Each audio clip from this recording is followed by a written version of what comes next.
तो फिल्म की शुरुआत में हम हेजू को देखते हैं, जो बोझ स्कूल में एक टीचर होती है। आज क्लास में पढ़ाते टाइम एक टीचर को लीवर पेन होने लगता है, जल्दी से हॉस्पिटल पहुंचाया जाता है और स्कूल में ये कांड होने के बाद प्रिंसिपल सभी टेम्परेरी टीचर्स को बुलाकर एक एग्रीमेंट साइन करवाते हैं, जिसमें लिखा गया है कि जब तक कोई भी टीचर इस स्कूल में पढ़ाई करवा रहा है वो प्रेग्नेंट नहीं हो सकता है। हालांकि ये काफी बेकार एग्रीमेंट होता है। हेजू भी इसको साइन कर देती है। थोड़ी देर बाद खबर आती है कि उस टीचर को एक बेबी हुआ है और वो हेजू की फ्रेंड थी, तो अब उसकी क्लास को भी हेजू को ही पढ़ाना पड़ेगा क्योंकि कुछ दिनों तक वो स्कूल तो आ नहीं सकती है। तो हेजू पहले तो मना करती है, पर प्रिंसिपल कहता है कि अगर मेरी बात नहीं मानी तुमने तो तुम कभी भी परमानेंट टीचर नहीं बन पाओगी यहाँ पर। हेजू को ना चाहते हुए भी उसकी क्लास लेने जाना पड़ता है। अटेंडेंस लेते हुए पता चलता है कि क्लास का एक स्टूडेंट मिसिंग है और नहीं आया है। पूछने से बच्चे बताते हैं कि वो हॉल में डांस प्रैक्टिस कर रहा होगा। हेजू हॉल में जाती है तो यहाँ पर एक लड़के को देखती है। हेजू इसके डांस से काफी इम्प्रेस होती है और वो कहती है कि तुम्हें डांस क्लास लेनी चाहिए। इसका नाम सीन होता है। ये कहता है कि मेरी फैमिली काफी गरीब है और हमारे पास पैसे नहीं है कि हम एकेडमी में एडमिशन करवा सके। हेजू स्कूल से घर आती है तो हम घर पर इसके बॉयफ्रेंड को देखते हैं, जो कि इसके साथ लिविंग में रहता है और एक नंबर का कामचोर होता है। पूरे दिन घर में पड़ा रहता है और हेजू आकर खाना बनाती है, इसको देती है तो खाता है। हेजू पूरे दिन स्कूल में मेहनत करके घर पर आकर सारा काम करती है, खाना बनाना, कपड़े धोना, घर की सफाई, और ये पूरे दिन घर में पड़ा रहता है और कहता है कि मैं एक नॉवल लिख रहा हूँ। हालांकि इसने नॉवल अभी तक बिल्कुल शुरुआत भी नहीं की है। हेजू इसे काफी ज्यादा परेशान हो चुकी है। अगले दिन स्कूल में एक न्यू टीचर आती है, इसका नाम चू होता है। ये आते ही परमानेंट टीचर बन गई होती है। अब ये देख के हेजू को गुस्सा आता है क्योंकि हेजू यहाँ काफी टाइम से है पर इसका अभी तक कुछ भी प्रमोशन नहीं हुआ है। और ये नई टीचर आते हैं जो कि ना तो इसको पढ़ाने का एक्सपीरियंस है और इसकी उम्र भी कम होती है। ये परमानेंट टीचर बन गई। यहाँ पर हमें पता चलता है कि चू के जो फादर होते हैं वो इस स्कूल के चेयरमैन होते हैं, इसलिए उन्होंने अपनी बेटी को परमानेंट टीचर बना दिया यहाँ पर, भले उसको आता जाता कुछ नहीं है।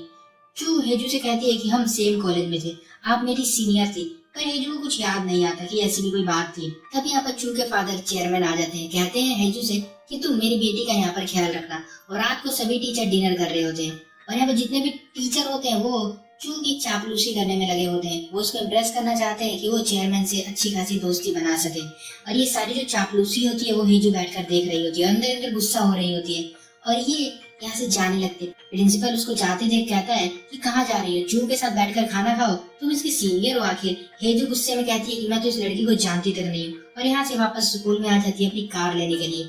ये स्कूल के हॉल की लाइट ऑन देखती है, हॉल में जाकर चेक करती है तो सिन मिलता है जो कि बहुत ज्यादा शराब पीकर और यहाँ पे पड़ा हुआ होता है। हेजू उसको उठाती है तो ये उठकर हेजू को किस करने लग जाता है। इसकी चलने लायक भी हालत नहीं होती, इसलिए हेजू उसको अपनी गाड़ी में बैठाकर इसको घर लेकर आती है। अभी कांड हो जाने के बाद हेजू पूरी रात और अगली सुबह तक सिन के बारे में सोच रही होती है।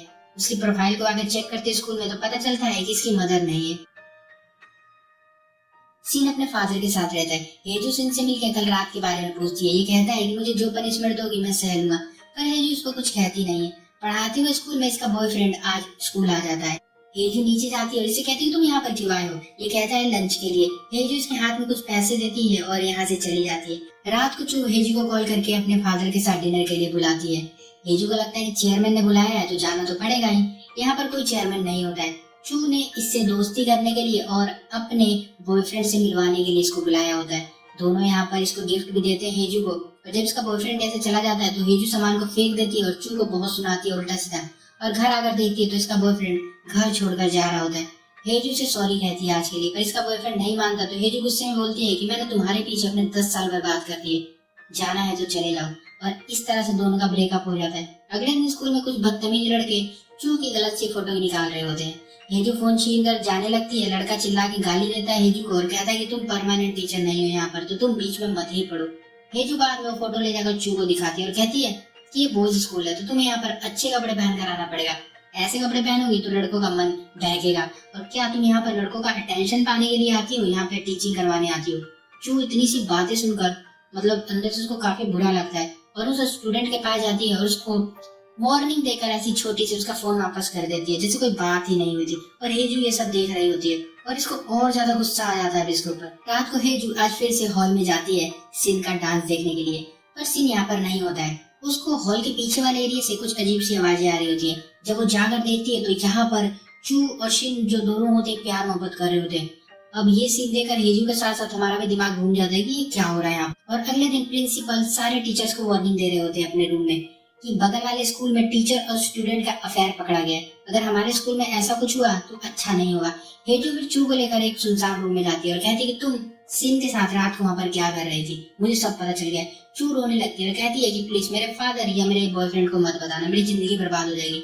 हेजू कहती है कि तुम सिन से आज के बाद कभी मत मिलना, मैं किसी को नहीं बताऊंगी। और अगले दिन सिन प्रैक्टिस कर रहा होता है तो हेजू इसके पास आती है और कहती है कि तुम आज से हॉल में नहीं आओगे। इसको यहाँ से लेकर जाने लगती है और यहाँ पर बताती है कि मैंने तुम्हारा एडमिशन एक डांस एकेडमी में करवा दिया है। उसको वहाँ पर लेकर जाती है। अब शिन डांस एकेडमी में प्रैक्टिस करेगा। अब प्रैक्टिस करते हुए शिन के फोन पर चू की कॉल आ रही होती है। हेजू देखती है और गुस्से में उसके फोन को पटक के तोड़ देती है। और अगले दिन स्कूल में हेजू शिन से डांस कंपटीशन का फॉर्म भरवाती है और शिन की बहुत ज्यादा हेल्प करती है सभी चीजों में। और एक दिन स्कूल पिकनिक पर जाते हैं सारे और यहाँ पर हेजू चू और शिन को फिर से एक साथ देख लेती है और समझ जाती है कि चू अभी भी शिन से मिलना जुला करती है और बहुत गुस्सा होती है। और रात को चू अपने बॉयफ्रेंड से मिलने जब होटल में जाती है तो वो बताता है कि मुझे वो तुम्हारी जो फ्रेंड है टीचर है जो उसने मुझे मिलने बुलाया है। चू डर जाती है कि कहीं ये मेरे बारे में इसको बता ना दे, इसलिए ये इसको कहती है कि तुम उससे मिलने मत जाना। और भागती हुई फिर हेजू के घर जाती है और कहती है कि तुम मेरे बॉयफ्रेंड से क्यों मिलना चाहती हो, उसको क्या बताओगे तुम। और हेजू यहाँ से इसको कुछ बोले बिना भगा देती है। और अब हेजू शिन के साथ रहने लगी, स्कूल ले जाना, घर पे लाना, अकेडमी लेकर जाना, उसकी जिंदगी नहीं सब में चल रही होती है, सब कुछ करती है इसके लिए। वो सीन एक दिन से कहता है कि क्या तुम मेरे साथ डांस कॉन्सर्ट में चलोगी। हेजू हाँ बोल देती है। सीन इसको अपनी वॉच पहनाता है और कहता है कि कंपटीशन के बाद मैं इससे वापस ले लूंगा। और कॉन्सर्ट हो जाता है और कॉन्सर्ट के बाद घर आते हुए शिन कहता है कि आज मेरे फादर घर पर अपनी न्यू गर्लफ्रेंड को लेकर आए हुए, मैं उनको डिस्टर्ब नहीं करना चाहता हूँ। हेजू कहती है कि तुम मेरे साथ मेरे घर चल सकते हो। हेजू यहाँ पर घर पर लेकर आती है उसको और इसकी काफी खातिरदारी कर रही होती है। तब इसका बॉयफ्रेंड बाहर आ जाता है अपना सामान लेकर, इससे सॉरी कहता मेरा मन नहीं लगता तुम्हारे बिना। पर हेजू को कोई मतलब नहीं अपने बॉयफ्रेंड से। और तब इसका बॉयफ्रेंड अंदर शिन को देख लेता है और समझ जाता है कि ये एक स्टूडेंट के साथ प्यार करने लगी है। हेजू को एक गंदी गंदी यहाँ पर गालियां देता है और गुस्से में चला जाता है।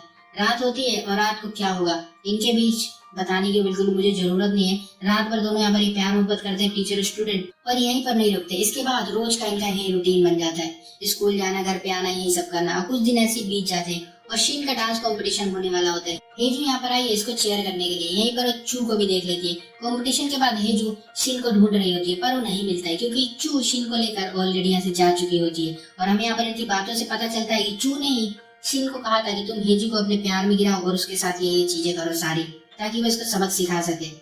पर अब नकली प्यार के चक्कर में शिन कहता है कि मुझे हेजू से सच में प्यार हो गया है। हेजू भी बहुत अजीब है, हेजू भी बहुत अजीब होती है। वो परेशान होकर शिन के घर के बाहर जाकर उसको काफी देर वेट करने लगती है और देखती है कार आती है शिन को छोड़ने के लिए। ये चू की कार होती है। अब ये देख के हेजू का दिल भी टूट जाता है और गुस्सा भी आ जाता है। और अब शिन ने हेजू को इग्नोर करना भी शुरू कर दिया होता है अगले दिन से स्कूल में। और कंपटीशन में सेकंड आया था तो इसको एक मस्त से कॉलेज में एडमिशन भी मिल गया होता है। तो हेजू की हेल्प की अब इसको कुछ भी जरूरत नहीं होती। हेजू से बात करने बुलाती है। शिन कहता है कि देखो मैंने कुछ नहीं किया था, तुम मेरे पास आई थी, घर पर लेकर गई और मैं सोया था तो तुमने मुझे जगा कर मेरे साथ वो सब किया था एंड सब कुछ तुम्हारी वजह से हुआ, मैंने कुछ नहीं किया। और कहता है कि अब आगे से हम मिलेंगे नहीं और हमारा रिश्ता भी अब खत्म हो गया है। हेजू गुस्से में चू के पास जाती है और धमकी देती है पर चू कहती है कि मैंने अपने फादर को अपने रिलेशन के बारे में ऑलरेडी बता दिया है और मैं अब ये टीचर की जॉब छोड़ भी रही हूँ, तो मेरा तुम कुछ नहीं बिगाड़ सकती हो, तुम अपना सोचो क्योंकि तुमने भी तो एक स्टूडेंट के साथ क्या क्या किया है। हेजू समझ जाती है कि इसे सब कुछ पता चल गया है। अगले दिन हेजू की वो शुरू वाली प्रेग्नेंट फ्रेंड थी, वो स्कूल ज्वाइन कर लेती है as a teacher and principal हेजू को काम से निकाल देता है। हेजू बहुत दुखी होती है। एक्चुअल में चू ने अपने फादर से बोलकर ही हेजू को काम से निकलवाया होता है। ये चू से मिलने जाती है, उसके पैरों में गिर जाती है, उससे माफी मांगती है, कहती है प्लीज मेरी नौकरी मुझे वापस दिलवा दो क्योंकि मेरे पास इस नौकरी के अलावा कुछ भी नहीं है। चू इसको माफ कर देती है और घर लेकर जाती है क्योंकि चू हमेशा से इससे दोस्ती करना चाहती थी। घर पर दोनों बातें करती है। हेजू यहाँ पर चाय बना रही होती है। चू कहती है कि तुम शिन से सच में प्यार करती हो, मैं तो अपना फ्री टाइम पास किया करती थी उसके साथ। ये सुन के हेजू को काफी गुस्सा आता है पर वो कुछ कहती नहीं। चू फिर कहती है कि वो बता रहा था कि तुम उसके लिए पागल हो, तुम एक टीचर हो और एक छोटे से बच्चे के प्यार में कैसे गिर सकती हो, छी छी। अब ये सुन के हेजू को बहुत गुस्सा आता है और फिर जो ये गर्म चाय बना रही थी वो ले जाकर चू के फेस पे डाल देती है और चू के फोन से मैसेज करके शिन को यहाँ पर मिलने बुलाती है। शिन यहाँ पर आता है और हेजू कहती है कि मैं तुमसे प्यार करती हूँ, प्लीज क्या हम पहले जैसे रह सकते हैं। शिन कहता है कि मैं तुमसे प्यार नहीं करता और ना ही पहले कभी करता था, मैं सब कुछ चू के कहने पर किया करता था, तुमने हमें हॉल में उस दिन देख लिया था इसलिए हम सब ने ये सब प्लान किया तुम्हें फंसाने के लिए। और फिर दोनों यहाँ पर प्यार मोहब्बत करने लग जाते हैं। सिचुएशन देख रहे हो, फिर भी लगे पड़े हैं। और शिन फिर यहाँ के बाद नहाने के लिए बाथरूम में जाता है और यहाँ पर चू की बॉडी देखता है जो कि बिल्कुल जली हुई होती है और रोने लगता है। मतलब हेजू ने चू को मार दिया था यहाँ पर। और मूवी के एंड में हम देखते हैं कि हेजू को पकड़ने के लिए स्कूल में पुलिस आ रही है और फिल्म यहाँ पर खत्म हो जाती है।